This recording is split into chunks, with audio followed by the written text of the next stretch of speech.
Selamat pagi jemaat sekalian, kita bersyukur untuk satu hari lagi yang telah Tuhan berikan bagi kita. Kita bersyukur buat anugerah yang Tuhan berikan sehingga kita masih dapat bersama-sama beribadah. Mari sebelum kita memulai ibadah kita sama-sama mengambil waktu sejenak untuk bersaat teduh.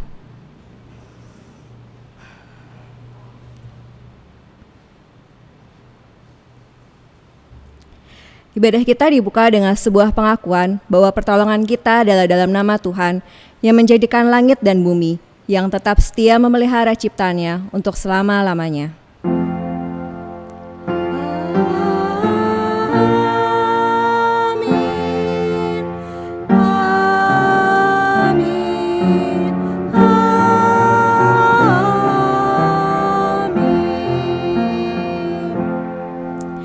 Kasih karunia dan damai sejahtera dari Allah Bapa kita dan dari Tuhan Yesus Kristus menyertai saudara sekalian. Tuhan besertamu. Ibadah kita pada hari ini dibuka dengan sebuah firman Tuhan yang terambil dari Yakobus pasalnya yang kelima ayat 16. Karena itu hendaklah kamu saling mengaku dosamu dan saling mendoakan supaya kamu sembuh. Doa orang yang benar bila dengan yakin didoakan sangat besar kuasanya. Kita akan membuka ibadah kita pada hari ini dengan sebuah pujian dari KPPK nomor 61, Maha Kasih yang Ilahi.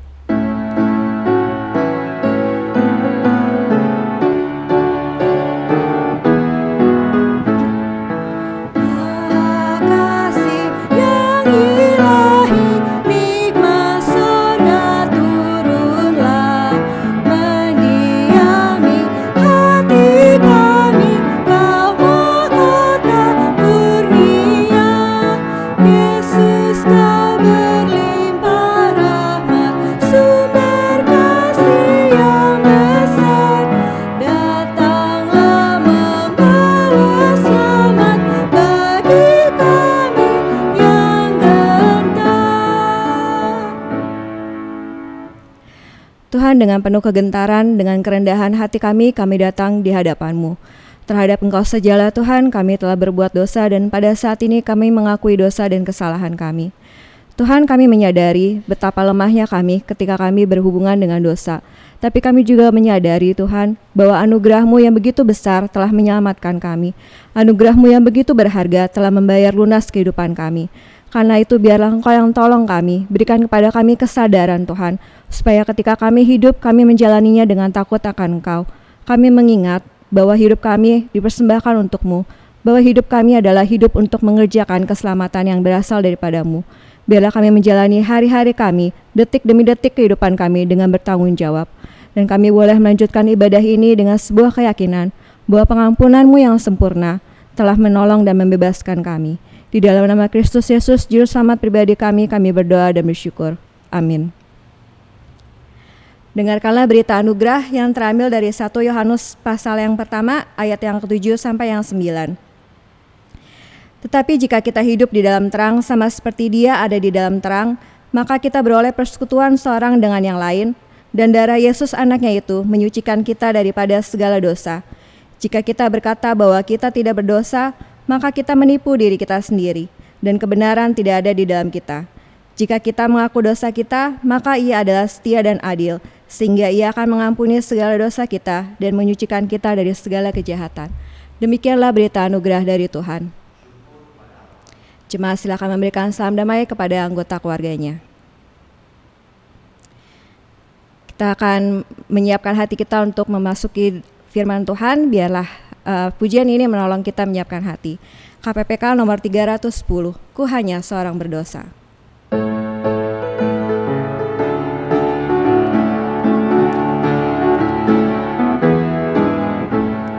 Seorang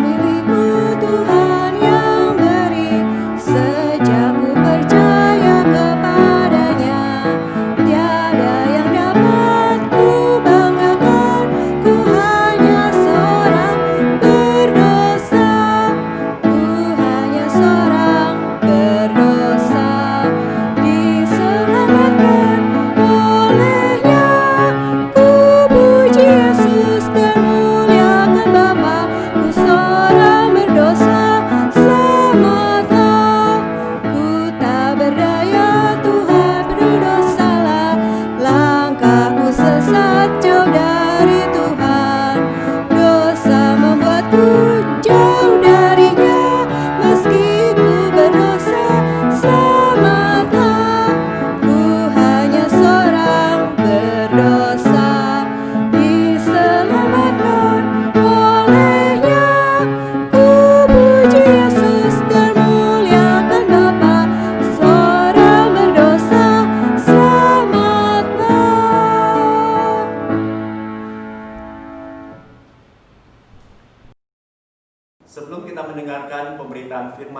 Tuhan pada pagi hari ini, mari kita akan berdoa.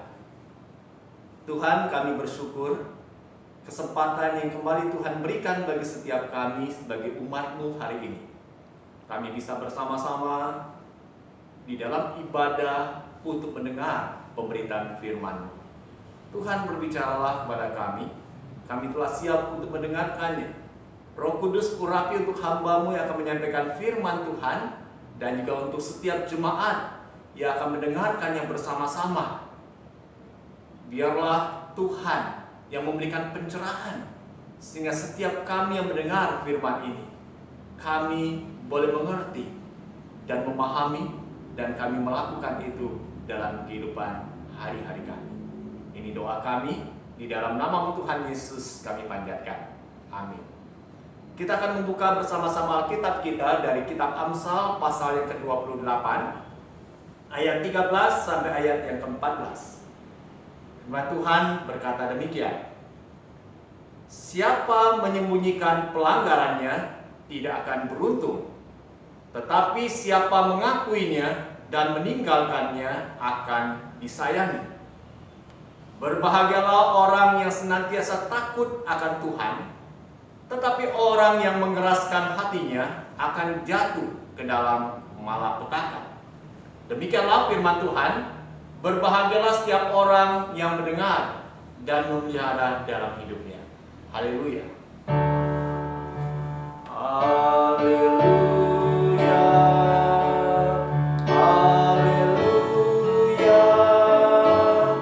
Haleluya.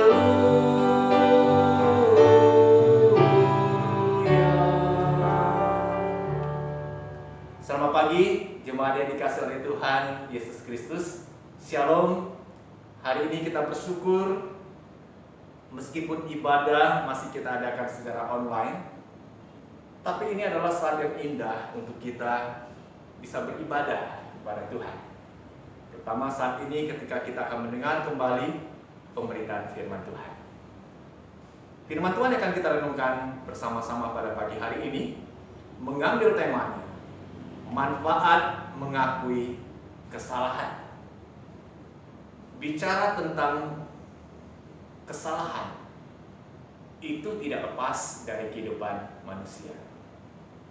Karena apa? Karena setiap manusia yang hidup di tengah-tengah dunia ini pasti pernah melakukan kesalahan.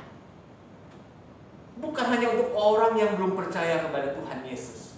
Untuk orang yang sudah mengaku percaya kepada Tuhan Yesus pun, hidupnya tidak lepas dari melakukan kesalahan itu. Pada saat seorang itu melakukan kesalahan, apa akan dia lakukan dengan kesalahan itu? Apakah dia mau mengakui kesalahan yang sudah dia perbuat? Ataukah dia menyembunyikan kesalahan itu agar tidak diketahui oleh orang lain? Dalam hidup ini, kesalahan yang kita lakukan bisa lewat perkataan yang kita ucapkan terhadap sesama kita, ataupun melalui tingkah laku kita, perbuatan yang kita lakukan dalam interaksi kita dengan sesama kita. Kecenderungan setiap orang ketika dia sudah melakukan kesalahan itu, dia akan cenderung untuk menyembunyikan rapat-rapat kesalahan itu. Kenapa? Karena kalau dia mau mengakui kesalahan itu di hadapan sesamanya, maka dia menganggap nanti harga dirinya akan turun. Image orang terhadap dirinya juga akan rendah. Sehingga dia coba untuk memposisikan diri dia sebagai orang yang selalu benar, orang yang selalu baik, yang jauh dari kesalahan-kesalahan itu. Setiap manusia, kalau saya katakan tadi, dia seringkali begitu sulit untuk mengakuinya. Malahan, kalau bisa kesalahan dia lakukan itu, dia akan timpakan kepada orang lain sebagai orang yang bersalah. Berarti kalau kesalahan itu dia timpakan kepada orang lain sebagai orang yang bersalah, dirinya itu benar. Dan ini sudah diwariskan sebetulnya. Diwariskan dari siapa? Dari nenek moyang kita. dari Adam dan Hawa. Kalau kita membaca dalam kitab Kejadian pasal yang ketiga, pada waktu manusia pertama itu jatuh dalam dosa, Tuhan mencari manusia yang sudah jatuh dalam dosa itu. Dan ketika Tuhan bertanya kepada Adam, apakah engkau makan dari buah yang aku larang untuk engkau makan? Adam harusnya tinggal katakan, mengakui, betul, aku makan buah itu, aku salah Tuhan, aku mohon ampun. Harusnya itu dia lakukan. Tapi hal yang harusnya dia lakukan di hadapan Tuhan, dia nggak mau akui itu. Dia menimpakan kesalahan itu kepada Hawa. Karena perempuan ini yang menyuruh aku makan buah itu, maka aku makan. Jadi karena dia yang bersalah, aku benar. Terus bagaimana dengan Hawa? Apakah dia mau mengakui kesalahan itu? Waktu Tuhan tanya kepada Hawa, Hawa pun juga nggak mau mengakui, sama aja dengan Adam. Dia katakan, karena ular ini yang membujuk aku, maka aku makan. Berarti aku tidak salah, ular ini yang salah. Jadi kita boleh belajar melihat dari sejak manusia pertama itu jatuh dalam dosa, sulit bagi dia untuk mengakui kesalahan itu. Dia mencoba untuk menimpakannya pada orang lain. Dan ini terus diturunkan dalam diri setiap anak cucunya Adam, termasuk dalam diri kita, manusia yang hidup pada zaman ini. Kalau tadi di awal saya katakan bahwa setiap manusia itu dalam dia menjalani hidup tidak lepas dari berbuat salah, tidak lepas dari berkata salah. Kalau kita telah berbuat salah, apa yang harus kita lakukan? Yang firman Tuhan kehendaki bagi kita. Dalam Amsal pasal 28, ada dua hal langkah besar yang harus kita lakukan waktu kita telah melakukan kesalahan itu. Ayat 13 dikatakan, yang pertama itu kita harus mau mengakui kesalahan itu. Akuilah kesalahan itu. Yang kedua, kita harus mau meninggalkan kesalahan itu. Dua ini harus sejalan. Manusia seringkali hanya memperhatikan yang pertama, mengakui. Mengakui pun juga kadang-kala susah bagi dia. Tapi kadang-kala dia hanya sebatas mengakui. Dengan mulutnya dia katakan, aku salah, aku sudah melakukan kesalahan, maafkan aku. Selesai, titik sampai sana. Dan dia tidak meninggalkan kesalahan itu.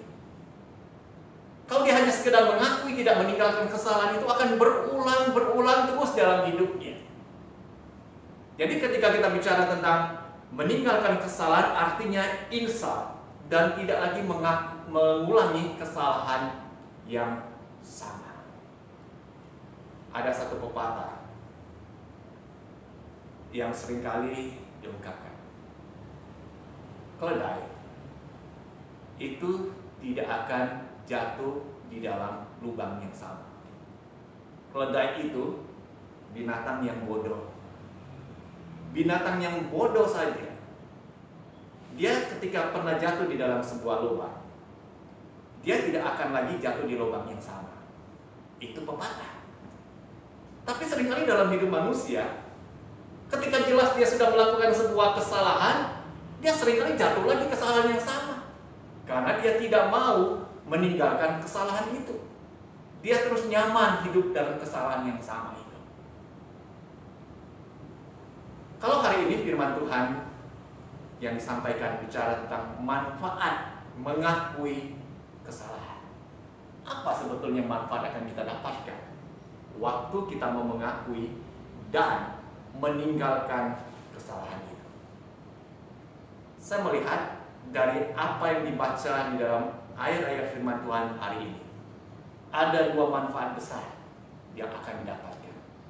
Manfaat yang pertama, kalau kita mau mengakui dan meninggalkan kesalahan itu, kita akan disayangi dan akan berbahagia. Orang yang mau mengakui dan meninggalkan kesalahan, dia sosok pribadi yang jujur dan juga pribadi yang rendah hati. Dia jujur. Waktu dia salah, dia jujur mengakui, aku salah. Aku memang pribadi yang lemah. Aku pribadi yang tidak sempurna. Aku sudah salah, maafkan aku. Dan aku akan berusaha untuk tidak melakukan kesalahan yang sama. Dia juga pribadi yang rendah hati. Dia sadar dirinya lemah.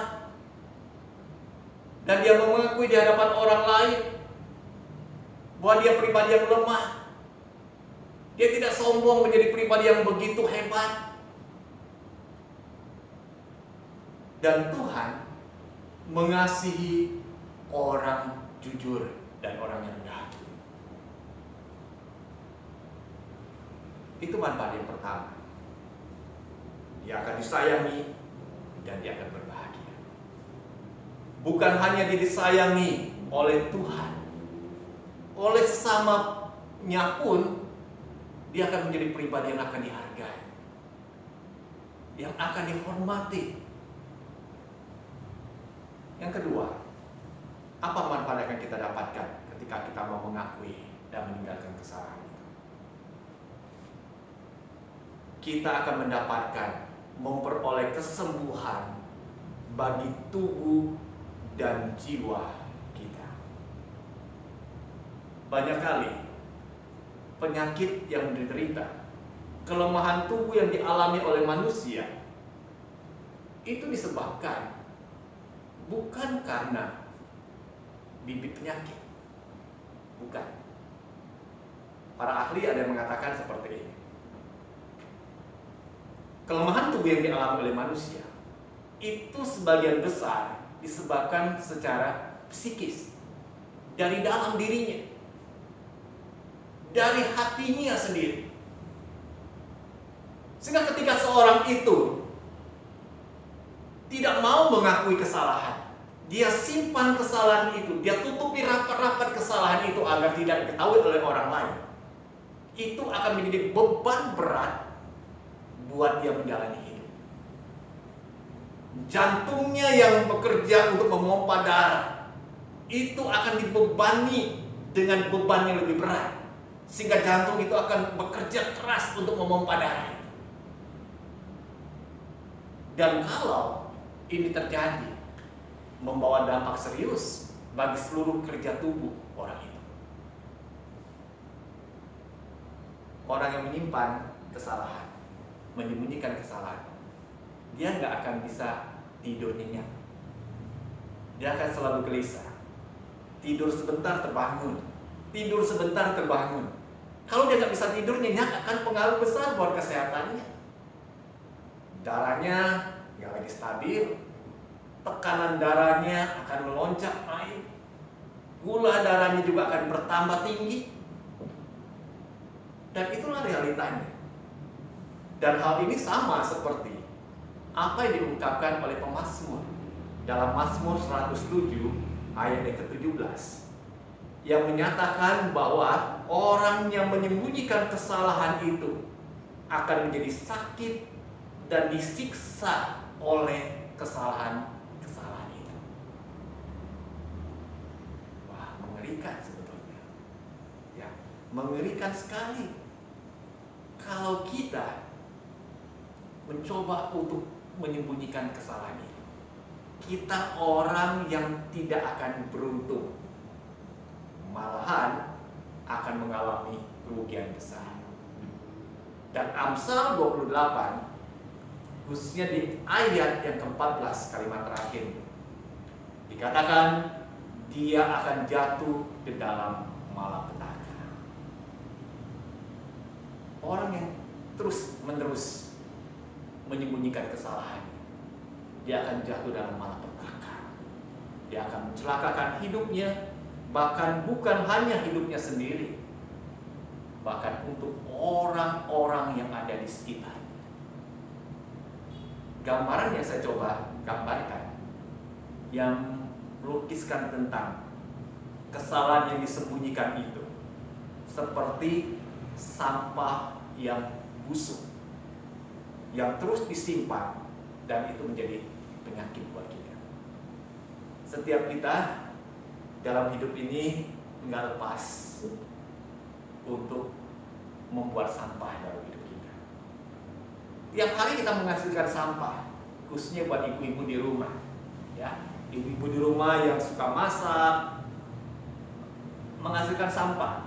Bisa sampah dari sayur-sayuran, bisa juga sampah dari daging, dari ikan, dan lain-lainnya. Kalau kita di rumah, ketika kita sudah menghasilkan sampah, kita mau sampah itu lekas-lekas dijauhkan dari hidup kita. Saya ingat beberapa waktu yang lalu di kompleks perumahan di mana saya tinggal, itu biasa rutin setiap 2 hari sekali itu ada mobil sampah yang mengangkut sampah-sampah yang ada di perumahan itu. Tapi pada waktu itu, karena truk sampahnya ini mengalami kerusakan, jadi selama beberapa minggu sampah itu nggak bisa diangkut. Akibatnya apa? Sampah-sampah yang ada di perumahan itu semakin menumpuk dan baunya itu luar biasa.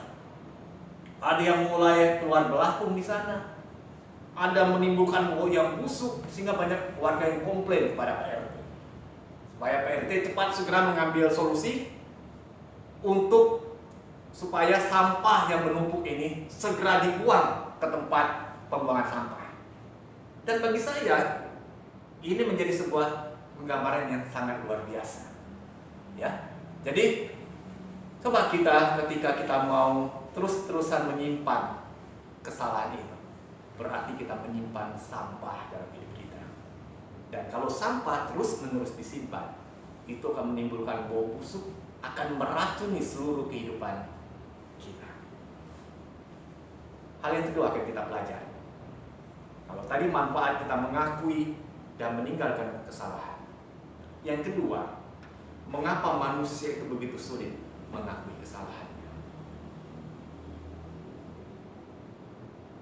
Dalam kitab Amsal ini, yang menjadi alasan mengapa manusia sulit mengakui kesalahan, yaitu karena kekerasan hati dan juga karena kesombongan diri. Karena manusia itu menganggap dirinya benar, orang lain yang harus salah. Dia sombong, dia anggap dirinya begitu penting, dan orang lain harus akui, aku orang hebat, aku orang sempurna dan gak pernah berbuat kesalahan. Sehingga waktu dia melakukan kesalahan, orang sudah beritahu dia, orang sudah tegur dia, dia tetap keraskan hati, aku tidak mau mengakui. Banyak orang-orang seperti yang kita temukan dalam hidup. Dia ingin memperlihatkan dirinya, diri yang hebat. Apalagi kalau sudah memiliki jabatan-jabatan penting. Ya. Orang-orang yang memiliki pangkat yang tinggi, orang-orang yang memiliki status sosial yang tinggi, termasuk juga di dalamnya para rohaniawan, hamba-hamba Tuhan.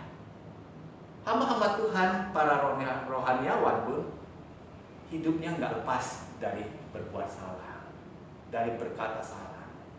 Tapi seringkali sulit bagi dia untuk mau mengakui itu. Karena dia ingin memposisikan dirinya di hadapan orang-orang, khususnya di hadapan jemaat, pribadi yang hebat, yang rohani, yang nggak mungkin berbuat salah. Jadi waktu dia berbuat salah, orang tegur dia, orang ingatkan, dia keraskan hati, aku tidak salah, orang lain yang salah, aku benar, orang lain yang tidak benar. Inilah penyebabnya mengapa manusia sulit mengakui kesalahan, karena kekerasan hati dan kesombongan diri. Hal yang ketiga kita belajar, kepada siapa kita mengakui kesalahan itu. Dari nas yang kita baca hari ini, ada 2 kelompok, ada 2 pribadi di mana kita harus mengakui kesalahan itu. Di dalam surat 1 Yohanes pasal 1 ayat 9, kita mengakui kesalahan di hadapan Tuhan. Coba kita lihat, saya akan bacakan di dalam 1 Yohanes 1 ayat 9. Jelas sekali dikatakan seperti ini. Jika kita mengaku dosa kita, maka Ia adalah setia dan adil, sehingga Ia akan mengampuni segala dosa kita dan menyucikan kita dari segala kejahatan.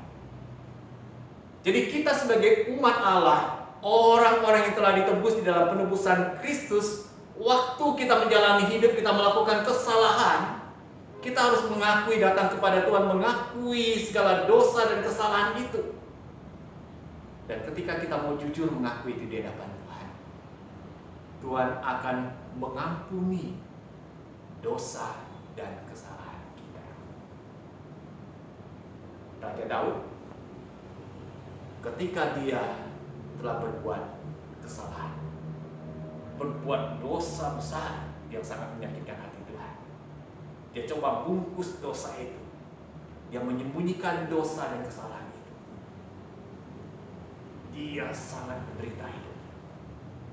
Waktu dia ditegur, diingatkan oleh Nabi Nathan, dia akhirnya mengakui. Dan kepada siapa pertama kali dia mengakui di hadapan Tuhan? Tuhan, sucikan aku, ampuni aku dari dosa dan kesalahanku ini. Dan Tuhan itu Allah yang maha kasih, maha pengampun. Tuhan menyucikan dan mengampuni segala kesalahan hamba-Nya itu. Terus yang kedua, kepada siapa kita mengakui kesalahan itu? Dalam Yakobus pasal 5 ayat yang ke-16, saya akan membacakan. Yakobus 5 ayat 16 dikatakan seperti ini. Karena itu hendaklah kamu saling mengaku dosamu dan saling mendoakan supaya kamu sembuh.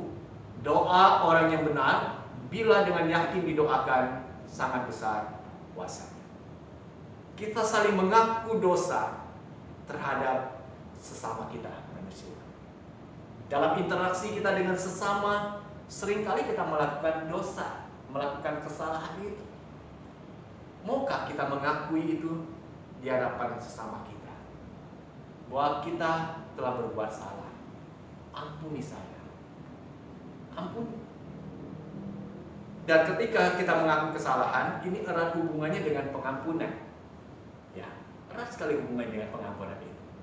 Jadi ketika kita mau jujur mengakui kesalahan kita di hadapan sesama kita, apakah sesama kita sebagai orang yang telah ditebus dalam Kristus, dia mau melepaskan pengampunan itu buat orang yang sudah berbuat salah? Ya. Jadi hari ini ialah melalui pemberitaan firman Tuhan yang diberitakan, kita sebagai umat Tuhan yang hidup pada zaman ini, kita harus belajar untuk mau jujur. Kita sadar diri kita ini lemah. Kita meskipun orang-orang telah ditebus dalam penebusan Kristus, kita masih hidup dalam tubuh yang rapuh.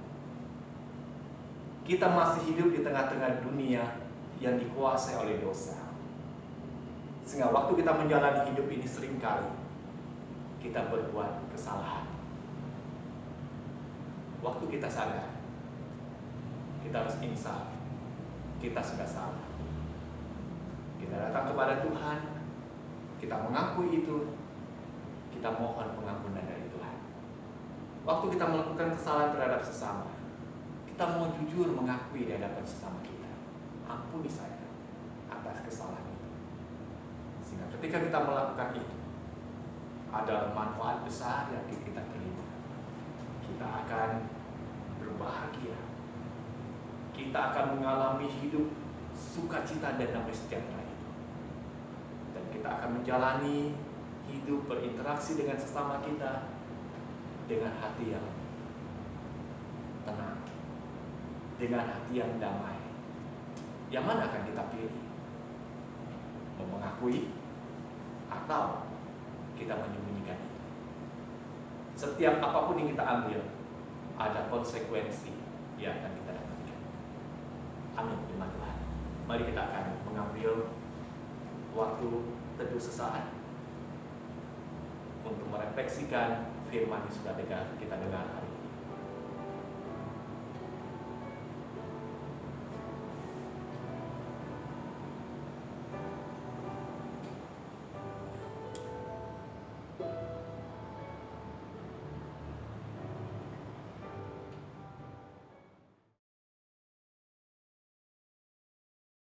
Marilah kita bersama dengan umat Allah masa lalu, masa kini dan masa depan, mengingat janji baptis kita menurut pengakuan iman rasuli yang berbunyi demikian.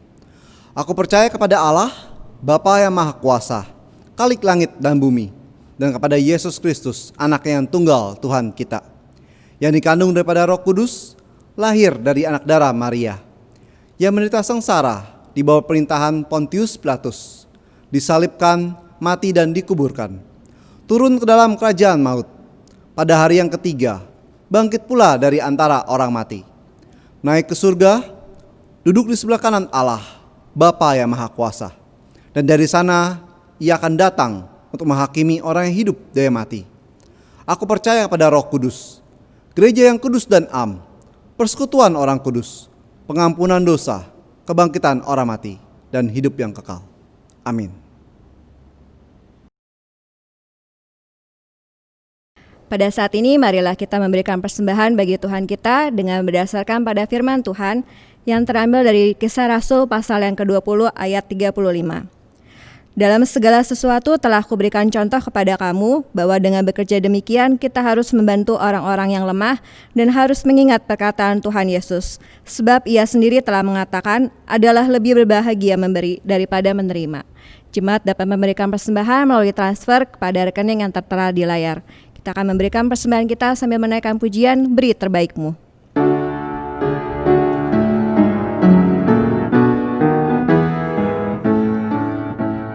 Dengar seruannya, beri terbaikmu, rendah atau tinggi, Dia melihat, kerja semampumu, menuntut, tak perlu dipuji, Dia yang tahu, semua terjadi berkat-Nya.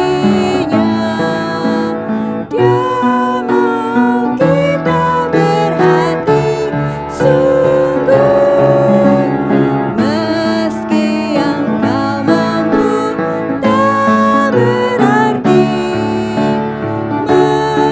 melayanilah Dia sekuatmu.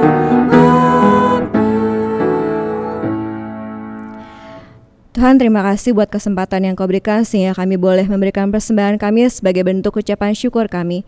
Biarlah kami selalu mengingat Tuhan bahwa persembahan ini hanyalah perlambang agar kami mempersembahkan seluruh kehidupan kami untuk melayani Tuhan dan untuk memberikan hidup kami bagi sesama kami. Kiranya Tuhan yang tolong setiap tangan-tangan yang nantinya akan mengelola persembahan ini, Tuhan yang pakai dan berikan hikmat bijaksana pada para majelis. Terima kasih Tuhan, di dalam nama Tuhan Yesus kami berdoa dan bersyukur. Amin. Kita akan mengakhiri ibadah kita pada hari ini. Segala puji kemuliaan hanya bagi Allah kita.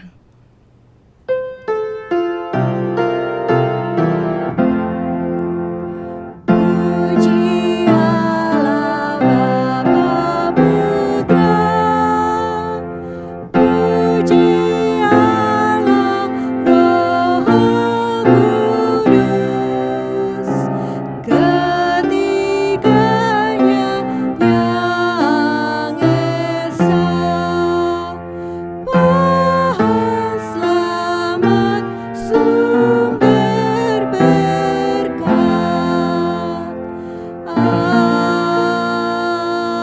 Amin.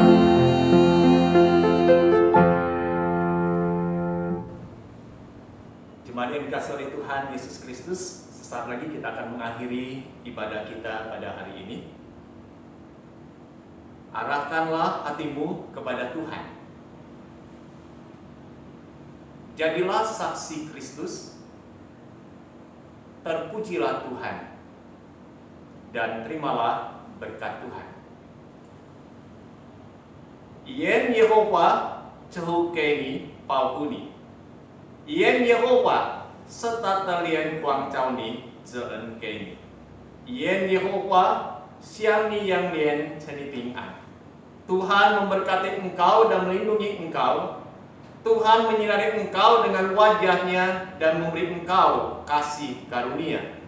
Tuhan menghadapkan wajahnya kepadamu dan memberi engkau damai sejahtera. Amin.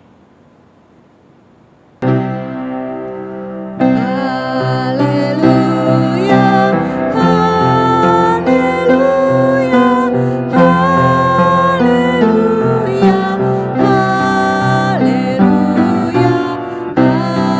haleluya, haleluya,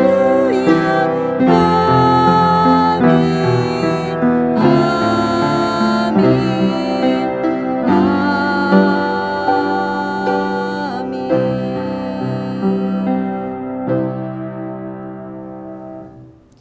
Jemaat silakan bersatu teduh, ibadah kita hari ini selesai. Tuhan Yesus memberkati.